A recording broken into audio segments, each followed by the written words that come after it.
This week on Just Solutions. Since the draft opinion was leaked from the Supreme Court indicating the overturning of Roe V Wade, various medical organisations have come out in opposition to rolling back reproductive rights. One such group is National Nurses United, who say that overturning Roe would especially discriminate against low-income women of colour. Our guest today is Jean Ross, NNU President, who says patients of colour already face deep systemic barriers to accessing healthcare and now would bear the most harmful impacts of this ban. From Free Speech TV, Just Solutions.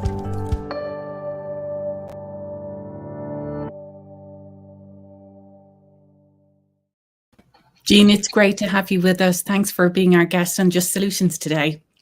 I'm glad to be here. Thanks for having us. Well, as we heard in the opening there is a real intersection of federal protections for abortion rights. This draft leak from the Supreme Court indicating that Roe could be overturned. You have said in that statement from NNU that this will particularly impact low-income and women of colour. Why is that? Well, because that's the way our so-called healthcare system works. It's always discriminated. And right now, if you look at the people who actually will need some sort of a procedure, those who are wealthier, determined by your socioeconomic status, are still going to be able to afford to get one, whereas patients of color just are not. There has been a lot of discussion about that abortion bans don't in fact ban abortions. They just make it more difficult to access them and make it a lot less safe because those with means will, of course, be able to travel. And if Roe v Wade is in fact overturned, it will return to the states. And we're already seeing many states implementing barriers to abortion already. Let's talk a little bit about the impact on nurses and why nurses in particular are very well placed to educate us on the real world implications of the loss of reproductive healthcare access. What are you seeing from your union members throughout the country, but particularly in states that are already implementing barriers to accessing abortion? Well, our nurses tell us just the kinds of things that you've probably been hearing in the news. And that is that the women are having to go farther and farther to get this healthcare procedure because that's what it is that they need. And so, again, I mentioned, depending on your circumstances, you're going to have to go farther and farther. Nurses are saying that the few available clinics where you can get this procedure are just simply defunct, depending on the state that you live in and what those recent laws are. And make no mistake, this is a medical procedure. We believe healthcare is a human right. That's why we support Medicare for all. And if you deny women this care, you put barriers up, you are denying them a basic human right. The fact protect abortion access, states like Colorado, states like California, and we're seeing women who have means to travel there from other states like Texas, that's putting an enormous amount of pressure on healthcare services in those states that are protecting the abortion rights. It must be putting an enormous amount of pressure on those medical providers, those healthcare workers, those nurses in those states who maybe are already dealing with a multitude of circumstances in their state, but now they're getting an influx of people from other states as well. It will be. And we're no stranger to, as you put, influx of other patients. I mean, if you look at the surge of the COVID variants that's going up, we have never had any kind of an ease up or a letdown for us to be able to accommodate extra inflows of patients.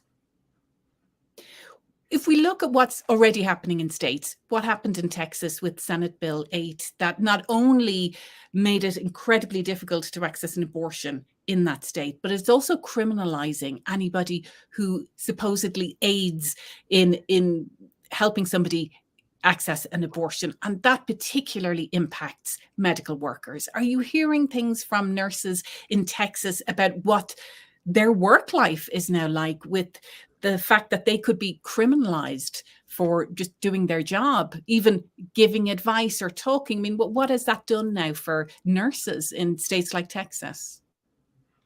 No matter where you work, the job of a nurse, a registered nurse, is to advocate for the patient. That can't change.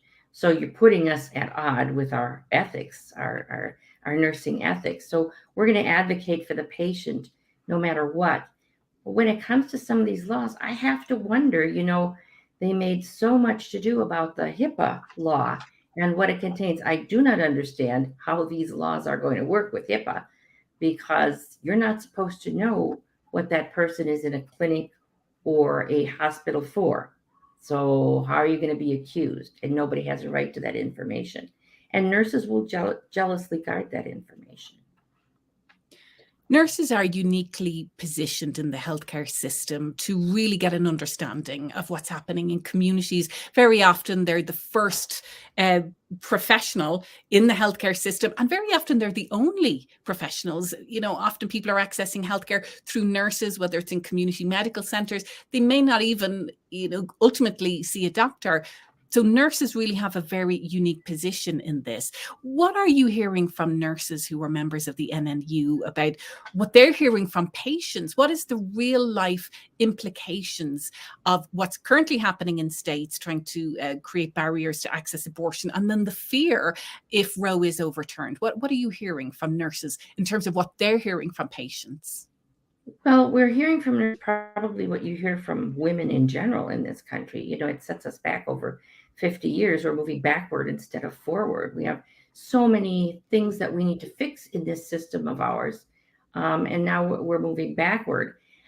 We have a lot of nurses that work in communities along the border, and they are very, very concerned. A nurse recently told me that she's helped more than her share of young women, especially women of color, but not always, who are 11, 12 years old. I believe the youngest was 10. They desperately need these medical procedures, and they're wondering, what all are we going to do about it? Well, we'll do what we always do. We will stand on the side of gender and social justice. We will protest, we will lobby, we will use everything at our means, if this is ultimately overturned, to turn it back and look at some other kind of legal fix. But women do need these procedures, and they cannot be denied them. When you say that those nurses are seeing a lot of women around the border, are those women who are, and girls coming across the southern border trying to access healthcare? Some of them could be, but the nurses that were talking to me, these are patients in their cities in the United States who have come for care. They're, depending on what your life is like, I think you may have heard stories about them, but sometimes some of our patients that come in are the literally walking wounded, and we are there to listen to them, care for them, and advocate for them. As we mentioned in the introduction, there's a real intersection between existing disparities and reproductive health, because people of means will still be able to access abortion. They will be able to travel, but it's those low-income folks, the poor people, as you said, the walking wounded, and very often these are communities of colour. And the national NNU, National Nurses United, has also made a huge commitment to tackling systemic racism across all aspects of healthcare.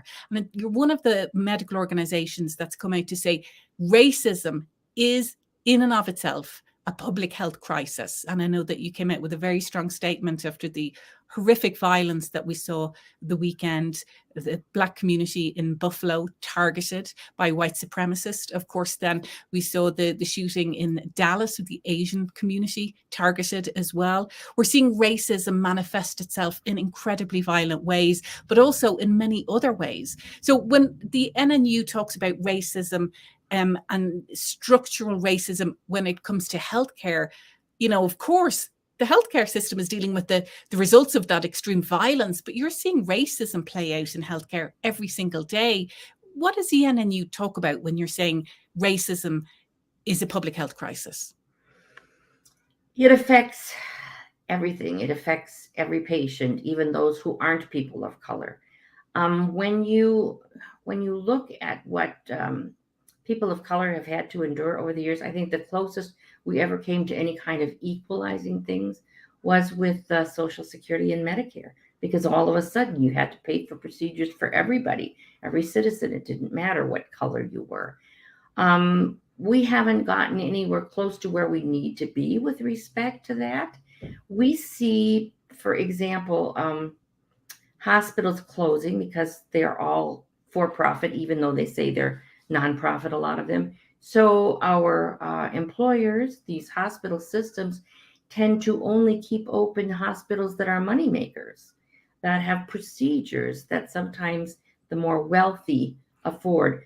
So we in NNU and others, our allies, will step up, will protest. We have had some success in keeping some of these smaller community hospitals open, but not always. This is the system that we live and work in.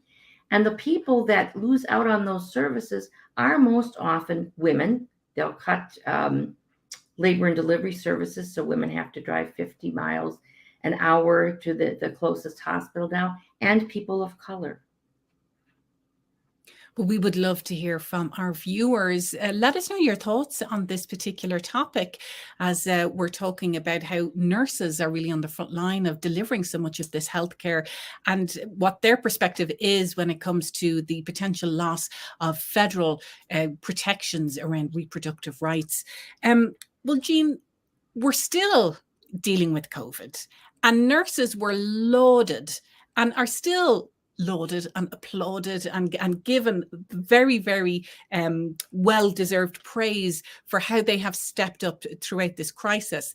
Yet at the same time, we're still seeing nurses having to deal with the most awful working conditions. You alluded to it earlier, where we talked about the influx of patients now potentially going to other states to access abortion services, but we've already seen massive influx of patients in healthcare facilities around the country because of COVID. Take us through what the last 2.5 years have been like for nurses in this country.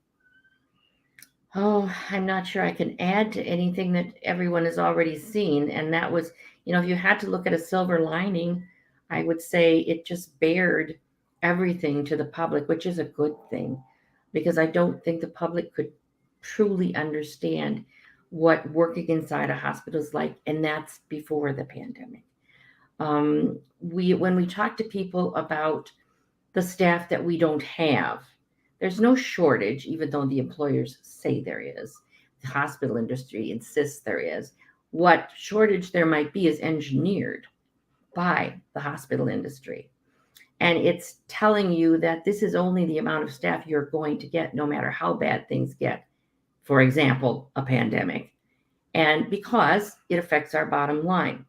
So you've got your nurse advocating for you because he has to, and we want to, and then you've got this bottom line pulling you away. So when you have that kind of pressure, not only do you not get enough nurses to take care of the patients, because nurses start leaving the profession, nurses won't go into the profession because they've seen on the news what it's like.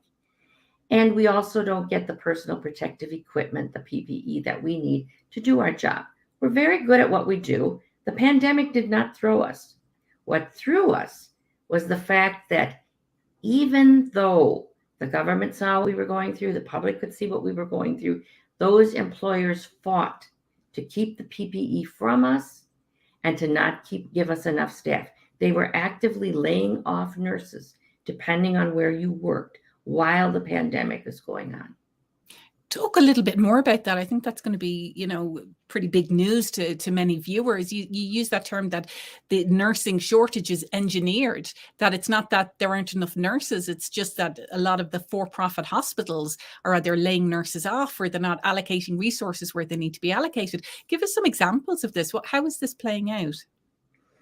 Well, to start with, I think what we found among the public is they are under the impression that there is a standard. So, for example, veterinarians have a standard. There's only so many large animals, only so many small animals they're supposed to take care of at a time. Daycare workers have a standard. Teachers are supposed to have a standard, numbers in classrooms.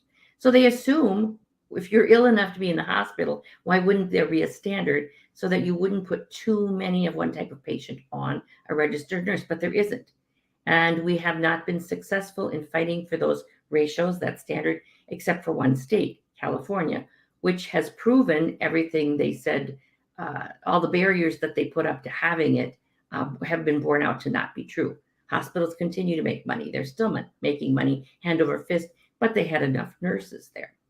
So if you look at something like a pandemic, you started out with what they call just-in-time staffing, just-in-time equipment. There's the PPE. So that when you really need to flex up and flex up quickly, we can't, because they followed this just-in-time standard that came, I believe, out of Toyota. And maybe it works for factory workers.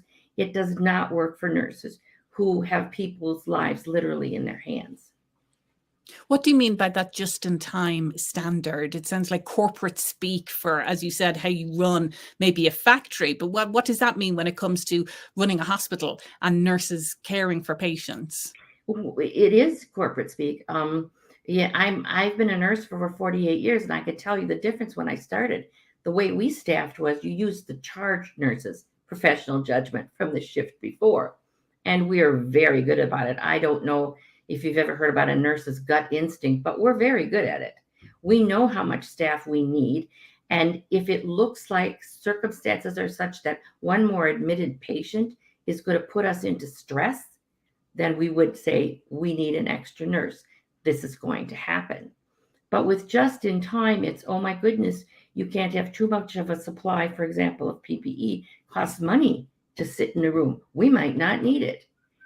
They look at nurses the same way. So if we say we're bursting at the seams, one more patient is going to be critical. It takes time to get that other nurse in. And by then, they're looking all over the place, and nurses have got other things to do. Or maybe they know how bad it is inside the hospital. They're not going to show up. So if we want to recruit the kind of nurses we have in this country now, and we want to retain them so that we can care for you, especially in a pandemic, you're going to have to change that mindset of those employers. And it seems at the heart of all of that is the fact that we have a corporate for-profit healthcare system that most people don't have access to. And it's very different from other industrialized nations that have, various different ways of providing healthcare for their folks who live in their country. But the US, it's widely accepted that this healthcare system is not providing healthcare access for everybody that needs it. There are so many barriers, and so much of this essentially is money and coming down to the bottom line and corporations and for-profit hospitals. So I know the NNU has been very vocal about transforming our healthcare system and advocating for policies that would create more access and take away some of those corporate interests. Talk a little bit about what's happening right now. We have heard less discussion potentially at a federal level about this, but organizations like the NNU and others are still advocating for change. What are you calling for? What would change this? And are you hopeful that having come out of this pandemic with all of the inequalities being highlighted now in our healthcare system, that change might be possible? The only thing that's going to work for this country, and at some point they're going to have to bite the bullet to do it, is Medicare for all. And for years we heard, but we have the best healthcare system in the world. And nurses would tell you, no, we don't. And that includes for people who do end up getting care inside a hospital. The care you get now is not the kind of care we were able to give years ago. It's all to do with money. Until you take that profit motive out of the system, the only way to keep making more and more money and enough, what they consider enough, the CEOs, is to deny care. That is the only way. They've cut costs every other way. This is the only way to do it. So Medicare for all, if you look at the bill that Bernie Sanders introduced just last week, if you look at it, it does many, many things, including funding for hospitals in areas like I talked about earlier, that corporate employers tend to close down, to make sure that there is funding and enough staff in those hospitals, doctors and nurses, whether it's in a mountain gap or some rural farm somewhere. You know, we said in the introduction, I mentioned a quote that we had from you, Jean, in response to the possible and likely overturning of Roe v Wade, and that it's people of color, it's low-income people who are already facing systemic barriers in accessing healthcare who will be most impacted with a loss of federal abortion protections. Would something like Medicare for All serve any purpose when it comes to overcoming some of those systemic barriers? We'll talk a little bit about what those barriers are, but Medicare for All, would that do anything about some of those racial, those racism barriers that we're seeing that are so, inherent in so many of our structures, particularly things like healthcare? It would. It's funny, the people that balk and work against something like Medicare for All will mention things like pools, right? We know what a pool is, according to an insurance company. Why would you fight against the biggest pool there is, which is everybody? Doesn't matter what sex, doesn't matter what age, doesn't matter what color, it's everyone. And that's what we truly need. So every time we tinker around the edges, for example, we had the ACA, which we have now, and each time they try to include a few more people. And then we rejoice at the fact that we've got so many thousands or millions more insured. We nurses say, you're not caring for everyone. And tinkering around the edges isn't going to do anything anymore. And the people that are around the edges that don't get in, poorer people, people of color, I don't think it's humane to keep telling them year after year, you're going to have to wait because we just want to tinker around the edges. This reminds me very much this piecemeal approach where states still have so much influence in how healthcare is provided because of the lack of really any federal action. It reminds me of what is down the pike if Roe is overturned, going back to states, and that if you are lucky enough to live in a state that believes in supporting, access to healthcare, states like California, and access to reproductive rights, you're one of the lucky ones. But if you're in a state like Texas that does not support that, it's like you're living in a different country, essentially. That really, it's going to be very, very difficult if we keep having this piecemeal attitude towards some of these major issues like basic healthcare and, of course, then reproductive rights. Exactly. And I will tell you, too, they focus so much on, again, being insured versus getting care. I will tell you, my own children included, being insured does not mean you can afford your care. The deductibles are so high. And they've gone up. What did I hear? 600-700% for some insurance plans. And all that is this little flag that you've got that says, I've got it. You can't afford to use it, but you've got it. Well, you don't. And so we don't really care how many people they think are insured. We want to make sure that everybody in this country gets the care that they need. And that cannot be achieved unless you have a single payer system like Medicare for All. And that's why we keep fighting. Well, tying this back to what's going to happen, what is already happening when it comes to abortion access, and what could potentially happen if Roe is overturned. NNU is, I believe, the largest nurses union in the country. Am I correct in that? We are. Yes, there are other unions that have nurses, but we are all nurses, and the largest and probably the fastest growing one. So you are representing a significant amount of healthcare workers and of nurses who are really at the front line of so much of this healthcare provision. So what can an organization like you do when it comes to advocating for change? And what are you calling for when it comes to reproductive rights and abortion access? Well, we're calling for support. Anytime you want to know what we're doing on any topic, you can go to our website, which is nationalnursesunited.org. And we will have links. So you'll find links to Medicare for All. You'll find links on our statement on Roe versus Wade, what we're doing, petitions, lobbying, demonstrations. What I have found really gratifying in this country is among the public, there are folks that aren't lucky enough to have a union, but they do appreciate what you're doing and they want to help. And so we generally put avenues for you to help. We have a whole organizing campaign, for example, around Medicare for All, where we have many, many non-nurses helping organize and explain to people exactly what that means. And we do that for all our causes, including this debacle here of what's happening with Roe versus Wade. And we talked earlier about the nursing shortage, the fact that in many ways it's manufactured in corporate controlled hospitals, for-profit hospitals that are running, their operation very much in a profit model, but also the idea that nursing itself is an industry that is so prone to burnout for the folks who are working in there, the incredible stress that you've been under because of the pandemic, and now this idea that you won't be able to provide the healthcare that your patients need if you're living in states that are banning abortion access. So how can you support nurses who will have to face these moral issues every day when they go to work, where they're juggling their duties as a healthcare provider in states that have laws that are basically stopping them from providing that healthcare? Well, we've done a lot of work right now about support, professional help. And we, the employer tends to use the words burnout. We actually talk about moral distress because that's what it is. It's the inability to do your job because you don't have what you need. And that means too many patients for too few nurses, not the right PPE, not the safe environment with ventilation, et cetera, that you need for something like the latest bacteria or virus du jour.